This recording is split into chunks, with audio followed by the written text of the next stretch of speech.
Hi, Rob here with SDC International Shipping. I want to talk to you a little bit today about your international shipment or relocation from the USA to Portugal. Portugal is one of our top destinations. It's really growing. Every single year it grows by quite a bit. It's top, 6, 7 for us. And like I said, it's really becoming more and more popular. It's one of the easier countries to relocate to. And I think the last time I checked, there are over 60,000 US American expats living in Portugal presently. So neat place. I don't have to tell you the reasons why. If you're here and you're shipping and moving to Portugal, you know the ins and outs and details of why you're doing so. So what I'd like to do with this video is go along with what is on the website for the most part, and just talk a little bit about the process, what to look for, what to look out for, the process, and some of the elements that I think are important. A lot of our frequently asked questions, a lot of our frequently unasked questions, but I think that the answers to which are important for you to really have a better grasp in terms of your shipment to Portugal. So let's start with, based on our experience here at SDC International Shipping. We've been doing this a long time. Based on our experience, what are some of the aspects of an international moving company that you should be looking for, the good things that you really want to see in an international shipper? Well, first of all, let's talk about the experience and expertise.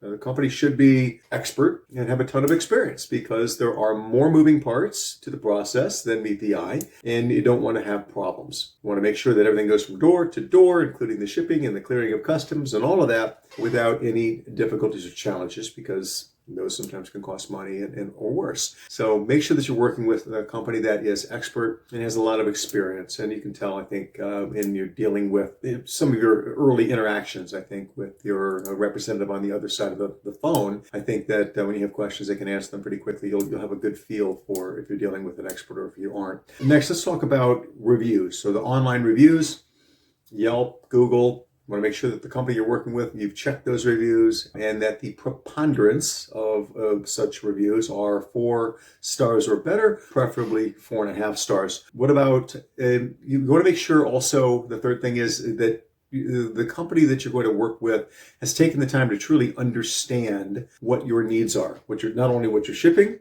but what the details and the needs are for the overall totality of the shipment. And we do that. One of the methods that we utilize to do that is to have a visual survey. That visual survey could be virtual by way of FaceTime or a Zoom, or it could be in person, depending. But it's critically important in most cases, not all, there are exceptions, but in a lot of cases or most cases, it's important to really put our eyes on what's going on, to understand all of the aspects and to get to know each other a little bit as well. That way, when we come with a proposal, it's based upon something that makes a lot of sense for your shipment to Portugal.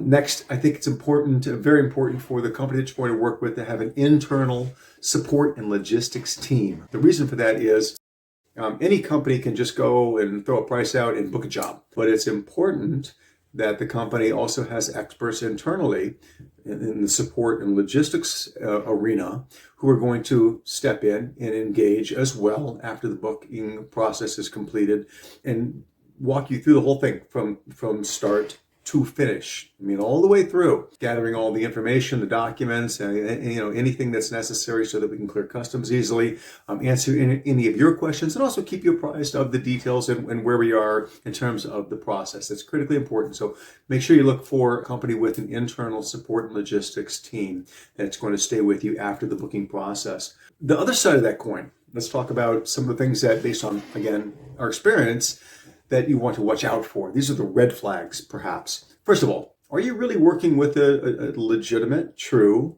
international moving company, or are you working with a broker? What do I mean by that? Well, basically, SDC International Shipping, we are a true, bona fide, legitimate international moving company.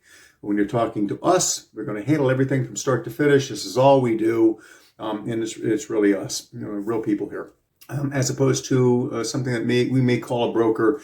They may have a website, they probably have a salesperson, and they certainly can book your job, take your money, but they may be working with and hiring out a third party or multiple third parties or third parties that are hiring fourth parties in order to take care of the different elements of the actual shipment. Well, obviously, for obvious reasons, that's not desirable. Working with a company like that, for not the least of which is the communication. You're not going to have good communication if you're not really dealing with the genuine company that's handling everything, and also quality suffers because that company may be using a company today to do this particular part of the shipment, but it's not the same company they used last week or that they'll use next month. You don't really know. So you try to only work with a company that is legitimate and really truly in the business of international shipping. That's critically important. Another one that we see all the time, I think it's important to understand as a red flag, lowball pricing. You see it a lot. We also call it the bait and switch pricing. Companies that will come in, they may or may not have spent much time to really understand your needs and your volume and all of that. But they come with a low price, which sounds nice because it's a low price. But very often those lowball pricers have not included everything that you're really looking for in terms of your shipment. And then you're going to be faced with some surprise charges or worse later on.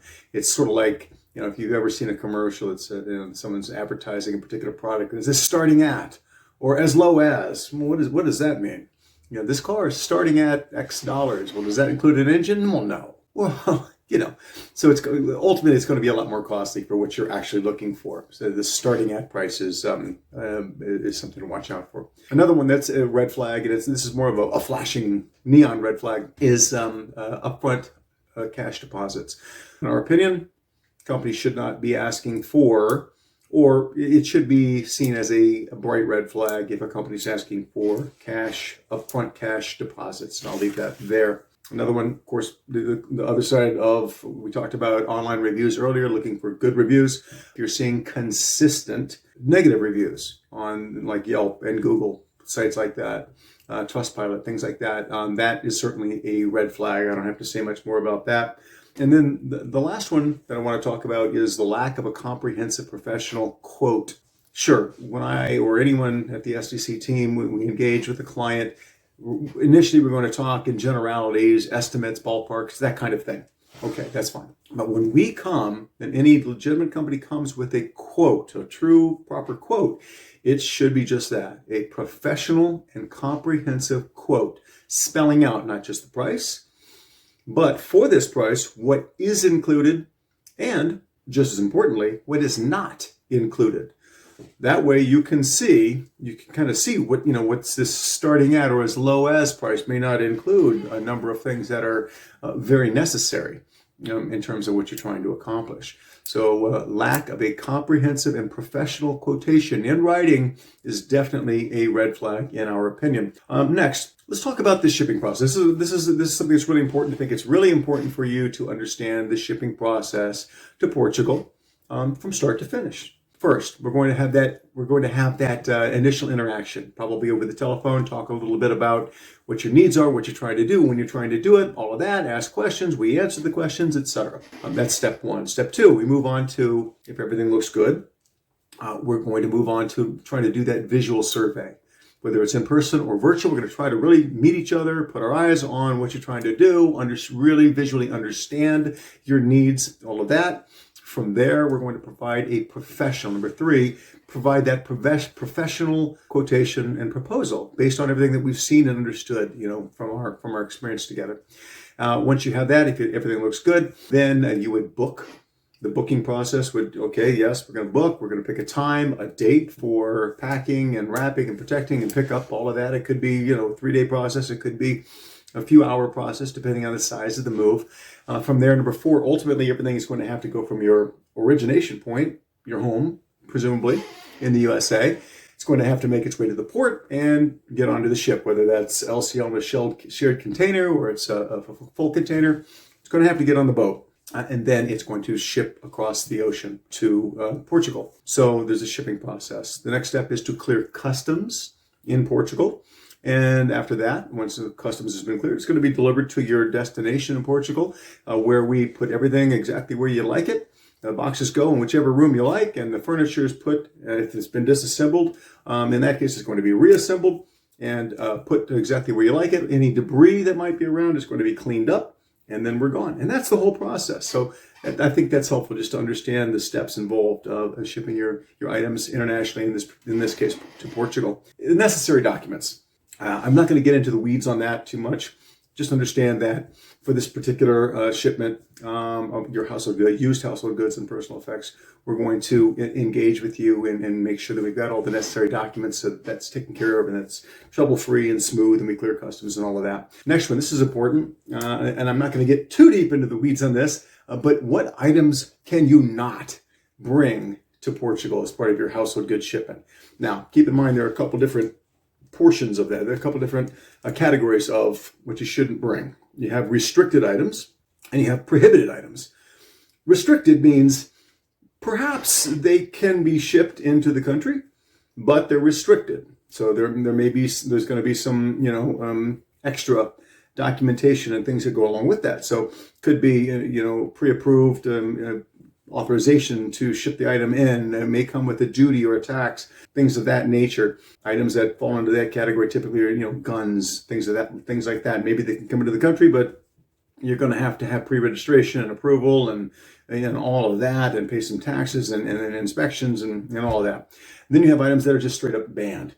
And since you're on the website, you can just look. We're going to have a list there, and when you engage with us and one of our international shipping specialists for Portugal, they can go over the details in terms of the actual specificity in terms of what can't be shipped. But the general things, of course, are explosives, chemicals, flammable chemicals, drugs, food, liquids, things of that nature, counterfeit, endangered species, ivory. These are things that almost always are not going to be allowed, and you should not try to include them in your shipment for your international shipment with your household goods. But again, we have the list. It's here, and we certainly can provide more specificity on what cannot be shipped and what is just restricted for your shipment. Next, let's talk about packing and protecting.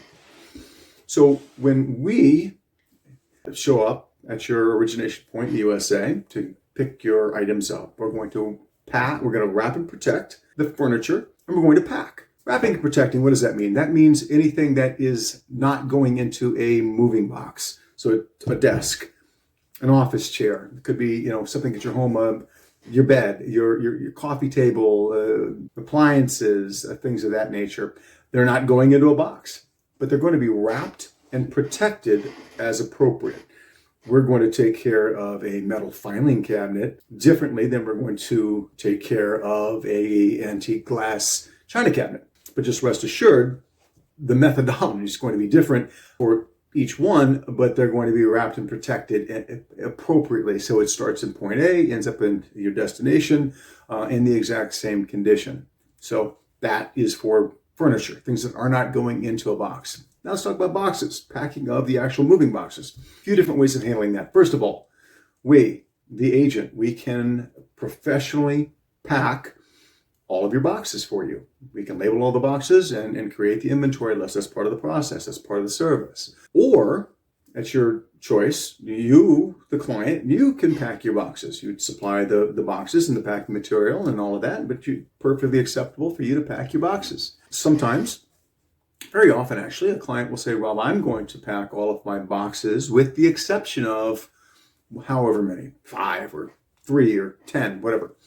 Because maybe those items are delicate, they're fragile items, or they're high value, or the client would like to make sure that they have the option of insuring the items in those boxes with full insurance coverage, which the agent, that's an insurance regulation, an agent has to pack a box if it's going to be receiving the full insurance coverage. So those are the 3 different methods to pack the boxes. We pack it, the client packs it, or it could be a mixture of both. Let's talk a little bit more in staying with packing and protecting some of the specialty items that you may have for your shipment. This could be musical instruments, whether it's a grand piano, a baby grand, an upright, could be fine art, it could be sculptures, it could be items from your game room, so billiard tables, or we do a lot of pinball machines, which require a lot of expertise and protection because a lot of glass, a lot of delicate intricate parts inside. But we are expert in handling all of those things. We do it all of the time, and we can certainly help you if you have those items and for your international shipment to Portugal. Let's talk a little bit about, even if you go a step further, when we're talking about boxes, we have white glove service. Again, this is an option. If you like white glove service, we can come into your home and pack your clothes. We can really pack all your clothes at the other side. We can unpack everything, put things in your closet, put your dishes in the cupboard, whatever you like. That's called white glove service, and if that's something that you're interested in, please make sure to discuss that with your SDC relocation specialist. Next, let's talk about methods of shipping. Obviously, it's going to be ocean shipping or air, or a combination of the two sometimes. Ocean shipping is very economical, but it takes some time. It's a longer process from door to door. To Portugal, right now, we're looking at 8 to 10 weeks, typically, depending on where we're coming from. Things have really picked up quite a bit now that we're post-COVID era. And then, of course, we can ship by way of air. Air is fast, but much more expensive. Sometimes we'll handle client shipment utilizing both methods. They'll have the bulk of their shipment go by way of ocean, with some of the items that are more time sensitive going by way of air. Whatever you need, we're here and we can handle just anything. Let's talk about shipping vehicles. Portugal, shipping of a vehicle. Again, I'm not going to get into too deep into the granularity of this, but we can ship your vehicle. It's not much of a problem. Of course, you want to ship it with your household goods shipment in a legal sense, so that if you met all the requirements, it would be a duty-free situation, a one-time duty-free deal. But there are some requirements, but they're pretty standard. And we do quite a bit of vehicle shipping along with the household goods. A couple ways we can handle your vehicle. One is called roll-on, roll-off, or ro-ro. And that's where your vehicle is taken and physically put inside of a specialized shipping vessel, ocean shipping vessel, where it's protected and it's all of that. And it's shipped across the ocean, clears customs. So we can do it that way. The other option is to ship it in a container. It can go by itself in its own exclusive container. Or sometimes if there's a little extra room, we can have a container with some household goods and personal effects along with your vehicle. So both methods are perfectly acceptable. And it just kind of depends on what your circumstance is. Same goes for motorcycles. We ship a lot of motorcycles. Typically, those are going to go into your container along with your household goods and personal effects. Let's talk about your pets. We can even help ship your pets, relocate your pet to Portugal. Something that we specialize in, and it's not a problem at all. Again, reach out and discuss this with your SDC International Shipping relocation specialist for more information on how to do that.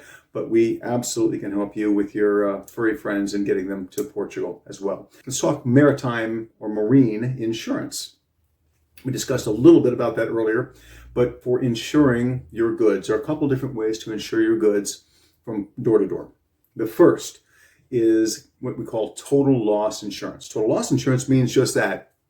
Everything is lost or it isn't. It's not a pick and choose sort of situation. If you select total loss insurance, it means everything was lost or not. An example would be the ship sank or it didn't. What you can't do is say with the total loss policy is make a claim on one item or three items or something like that. You can't do that because it's everything or nothing. The premium cost for a total loss policy is 2.5% of your declared value of all the items in the shipment. So you declare what the value is. The premium cost is 2.5% of that. The other type of insurance is all risk or full coverage. And what that means is one item can be damaged or missing, or two. Hopefully that doesn't happen, or everything. But you're completely covered for the items which you decide to insure under the all risk or in full coverage policy. So you can select, and by the way, you can select just one item and say, I want to only insure that item. Or I only want to insure these three things, 2 boxes and my piano, whatever. Or you can select everything. Now, for the total, the full coverage insurance option, the premium cost is 3% of your declared value. of each item. That's the premium cost, but that covers again one individually. It's not an all or nothing policy. It's individual. So hopefully that has helped you, and if we can be of more assistance in terms of your shipment to Portugal, please do reach out. It'd be our pleasure to engage and help you with that.